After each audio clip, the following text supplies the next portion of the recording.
You smell like mothballs and you're ruining the aesthetic for Brandon's investor brunch. If you die of pneumonia out here, at least it's cheaper than your heart meds. That was the last thing my mother said before she threw two black garbage bags onto my wet porch. I watched it happen on my security camera feed at 4:15 in the morning.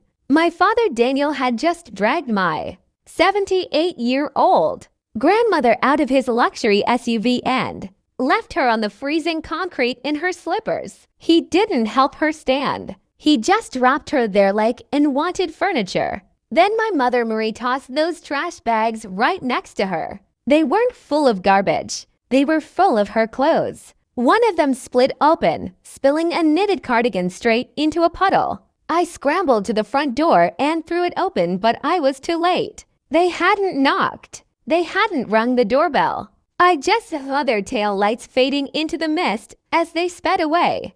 I looked down. Grandma Eleanor was sitting on the edge of the porch, soaked and shivering. She didn't look up at me. She didn't cry. She just stared at the ground, looking terrifyingly calm. I gripped the doorframe until my knuckles turned white. All I felt was a rage so hot it could have dried the pavement. They didn't just dump her. They threw her away. Have you ever realized that the people supposed to love you most are actually the ones holding the knife? Tell me in the comments. What was the moment you knew you were done with your family? I pulled Grandma inside and got her onto my second-hand beige sofa. I wrapped her in the thickest blanket I owned, the one I usually saved for sick days. She was shivering so hard her teeth were clicking together, a sound that seemed painfully loud in the quiet apartment. While I boiled water for tea, I looked around my small living room. It was clean, modest, and paid for. Every bill here was paid on time by me. But for the last 10 years, I hadn't just been paying my own bills. I had been the silent investor in the Henderson family facade. I remembered a Tuesday night 3 years ago. I was sitting at this exact kitchen table staring at a bowl of instant ramen because I had $40 left in my checking account. My father, Daniel, had called me in a panic. He needed $2,800 immediately or he would lose his office lease. He cried on the phone. He said he was doing it for the family legacy. I sent the money. I ate noodles for 3 weeks so he could keep his mahogany desk. At that exact same time, my brother Brandon was posting stories on Instagram from a yacht in Ibiza. He was holding a bottle of champagne that cost more than my rent. The caption read, "Self-made." I found out later that trip was funded by Grandma's pension checks, which my mother claimed were needed for emergency roof repairs. There was no roof repair. There was just Brandon needing to look rich to impress people who didn't care about him.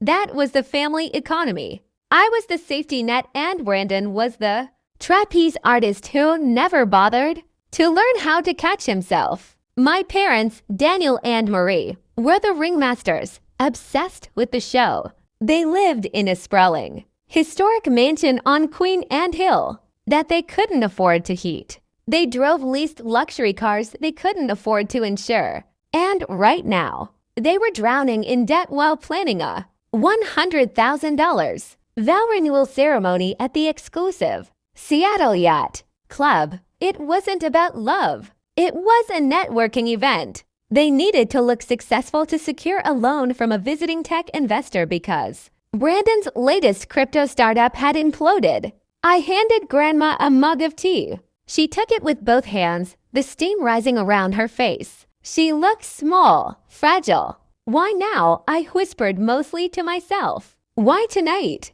Then I remembered. Last week I'd gone over for dinner. A rare invitation. My mother was talking about renovations. Brandon wanted to start a business podcast. He needed a studio with soundproofing and high-end lighting. He wanted the downstairs suite, Grandma's suite. The cruelty wasn't an accident. It was a renovation decision. They didn't dump her because she was difficult. They dumped her because she was taking up square footage that Brandon wanted for his microphone. I looked at my grandmother, sipping tea in my living room while the rain lashed against the windows. They thought she was disposable. They thought I would just pick up the pieces like I always did quietly, while they played rich at the yacht club. But looking at her shivering frame, something inside me snapped. I was done being the safety net. It was time to cut the ropes. The next morning the rain had stopped, leaving the Seattle sky a bruised, heavy gray. I didn't make coffee first. I didn't brush my teeth. I picked up my phone, opened my banking app, and tapped the recurring transfers tab. Daniel Henderson office support, $2,800. My thumb hovered over the trash icon. For a second, a lifetime of conditioning kicked in. The fear that if I didn't pay the family would crumble. Then I remembered the image of my grandmother in the rain. I tapped delete. Confirmed. I walked into the kitchen expecting to find a confused, broken old woman needing guidance. I expected to spend the morning explaining where she was, maybe making soft food she could chew easily. Instead, Eleanor was sitting at my small kitchen table wearing my oversized robe. She wasn't hunched over. Her back was straight. Her eyes, usually clouded with what my mother called early onset fog, were sharp and clear. She was holding a pen she must have taken from my counter, tapping it rhythmically against the table. She didn't look like a victim. She looked like a CEO waiting for a board meeting to start. "Did you cancel it?" she asked. Her voice didn't waver. It was the voice I remembered from my childhood, before she started fading. I froze. "Grandma, the transfer, Susan. Did you cancel the $2,800? I stared at her. "How do you know about that?" She gestured to the chair opposite her. "Sit down. We have work to do." I sat. The transformation was unsettling. It was like watching a statue come to life. "Mom said you were confused. She said you were forgetting things." Eleanor smiled, but it wasn't a sweet grandmotherly smile. It was cold. "I let them think I was losing my mind, Susan. It's the oldest trick in the book. The possum strategy. You play dead to see who comes to eat the carcass." She reached into the pockets of the trash bag my mother had thrown at her the night before. She pulled out a battered, peeling red leather notebook. It looked ancient. "When people think you're senile," she said, opening the book to a bookmarked page, "they stop whispering. They have conversations right in front of you because they think you're just a piece of furniture. And they get careless." She slid the book across the table to me. I opened it. It wasn't a diary. It was a ledger. Handwriting tight, precise, and dating back 5 years. June 12th. Marie took $600 cash from my wallet. Told me she bought my heart medication. Pharmacy receipt shows she only paid a $40 copay. The rest went to Skin Spirit. For Botox, evidence, credit card receipt found in trash. August 4th, Daniel forged my signature on the dividend check. $4,500. Told me the company didn't pay out this quarter. I called the broker. They paid. October 20th, Brandon stole my pearl earrings. Saw them on his girlfriend's Instagram 2 days later. Marie told me I lost them because I'm clumsy. Page after page, dates, amounts, lice. It was a forensic accounting of their cruelty. "I wasn't waiting to die, Susan," she said, her voice hard. I was building a case. You don't spring the trap when the rats are just sniffing around. You wait until they are fat, comfortable, and think they own the house. Then you snap the neck. I looked up at her, tears stinging my eyes, not from sadness but from shock. My parents thought they were discarding a burden. They had no idea they had just handed me the weapon that would destroy them. "They cut my heart medication last week," she said, pointing to the last entry. "To buy Brandon a watch for the renewal party." That was the line. I'm done playing possum. He tapped the book. Now let's look at the assets they think they own. The red book was just the map. Now I needed to see the territory. I opened my laptop and pulled up the security cloud. I replayed the footage from 4.15 this morning. Watching it the second time was different. I wasn't just seeing cruelty anymore. I was seeing arrogance. I turned up the volume on Marie's voice. "If you die of pneumonia, cheaper than heart meds." I saved the clip. I backed it up to 3 different drives. That wasn't just a video. It was a confession. Then I logged into the joint bank account my father had access to, the one he thought contained Grandma's entire life savings. The balance blinked back at me, $8.12. He drained it yesterday, Eleanor said, watching over my shoulder. He thinks he cleaned me out. He thinks that $40,000 was everything I had. She reached into the neckline of her dress and pulled out a silver chain. Hanging from it was a small, heavy brass key. He took it off and pressed it into my palm. It was warm from her skin. Go to the First National downtown, she said. Safety deposit box 404. It's time you met the real landlord. I didn't ask questions. I grabbed my coat and drove. The bank vault was quiet, smelling of dust and old money. When I turned the key and slid the long metal box out, I expected jewelry, maybe some old bonds. Instead, I found a stack of thick legal documents bound in blue folders. I opened the first one. It was a commercial deed for a 12-story office building in downtown Seattle, the exact building where my father's consulting firm rented the entire top floor. The owner listed wasn't a faceless corporation. It was E.H. Properties. I opened the second folder. The deed to the Queen and mansion my parents lived in. The house they claimed was their legacy estate. Owner E.H. Properties, LCH Eleanor Henderson.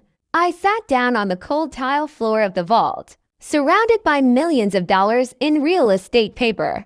My grandmother wasn't just a retiree with a pension. She was a tycoon. She owned the roof over their heads and the floor under their feet. I flipped the correspondence file at the bottom of the box. There were letters from a property management firm addressed to Daniel Henderson. Notice of default. 3 months past due. Second notice. Commercial lease violation. Final warning. Eviction proceedings imminent. My father wasn't just a squatter in his personal life. He was a delinquent tenant in his professional life. He hadn't paid rent in 90 days. He was using that money to fund the vow renewal. Gambling that he could. Schmooze an investor before the anonymous landlord locked him out. He had no idea that the anonymous landlord was the woman he had just dumped on a porch in the rain. I looked at the dates. The eviction notice was ready to be filed. All it needed was a signature. I packed the papers back into the box, my hands trembling, not from fear this time, but from the sheer weight of the ammunition I was holding. They thought they had discarded a burden. They had actually declared war on the bank. I drove home with a new understanding of power. It doesn't always roar. Sometimes it sits quietly in a safety deposit box, waiting for the rent to come due. When I got back to the apartment, Eleanor was standing by the window watching the rain. "Did you find it?" she asked without turning around. "I found everything," I said. "You own it all. The house, the office. You own them." She turned and her eyes were hard as flint. "And tomorrow night, Susan, I'm going to collect." The Seattle Yacht Club smelled like old wood rain and desperate money. It was 7 in the evening, and the parking lot was full of Teslas and Range Rovers. Inside, under the crystal chandeliers, my parents were throwing the party of the decade to celebrate 30 years of marriage. A marriage funded entirely by the woman they had left on a porch 36 hours ago. I sat in my car in the back lot, watching the valet park a Bentley. My phone buzzed. It was a text from my mother, Marie. "We forgive you for being dramatic. Susan, you can come tonight if you apologize to your father, but don't bring her. We told everyone she's in a specialized memory care facility. It's better this way." I stared at the screen. "We forgive you." The audacity was almost impressive. They genuinely believed they had one. They thought they had successfully disposed of the problem and could now focus on securing the loan from the tech investor Brandon was currently schmoozing at the open bar. I didn't type out a long, angry response. I didn't beg. I sent a single thumbs up emoji. Then I got out of the car. I wasn't wearing a cocktail dress. I was wearing black slacks and a black polo shirt, blending in perfectly with the catering staff. I didn't go to the front entrance. I went to the service door around the back, flashing a clipboard at the busy event coordinator who assumed I was with the AV team. I wasn't there to eat cake. I was there to hijack the system. I slipped into the ballroom's control booth. It was dark, humming with the sound of servers and amplifiers. Below me, the party was in full swing. I saw my father, Daniel, laughing loudly with a group of men in suits, holding a scotch glass that probably cost $50 a pour. He looked relaxed, invincible. He looked like a man who owned the world. He had no idea his landlord was parked at the curb. I plugged my laptop into the projector's main HDMI port. Behind the stage, photos of my parents' perfect life cycled by. Vacations, cars, smiles, all bought with stolen money. The file was ready. The truth.mp4. I texted the contact saved as landlord. I'm in. You're up.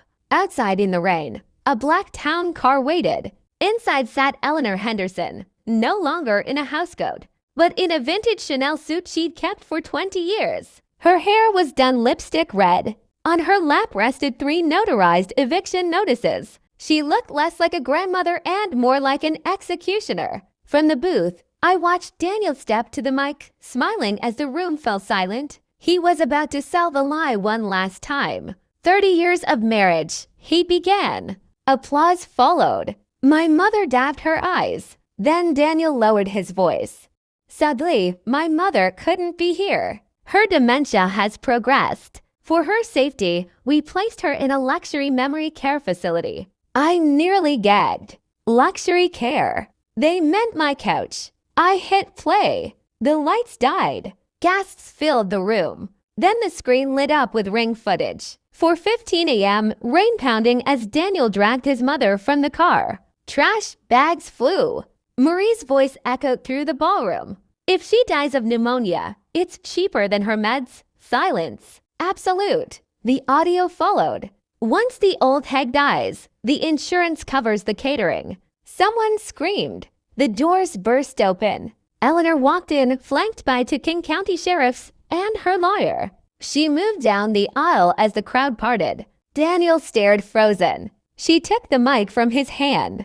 I am not in a home, Daniel. I am the sole owner of EH Properties LC, your landlord. She faced the crowd. Tonight isn't a celebration. It's an eviction. The lawyer handed Daniel the papers. His office, assets, and accounts had already been seized. He was bankrupt, trespassing. Brandon tried to slip away. A sheriff stopped him with a notice. Marie collapsed theatrically. No one caught her. I walked down the aisle and stopped in front of my parents. You paid for this, my father whispered. You always wanted me to pay for everything, I said. I finally did. Eleanor took my arm and we left together as the room buzzed with ruin behind us. The fallout was swift. My parents were evicted within 24 hours, carrying trash bags of their own. Friends vanished. Daniel and Marie ended up in a motel. Brandon became a barista. 2 months later, rain fell over Seattle as I watched from a penthouse overlooking Puget Sound. Eleanor sat beside me, calm and unbroken. We didn't lose a family, she said softly. We evicted tenants who refused to pay their rent. That was an incredibly powerful story of justice and resilience. Would you like me to help you? Brainstorm a sequel or perhaps a different ending to this narrative.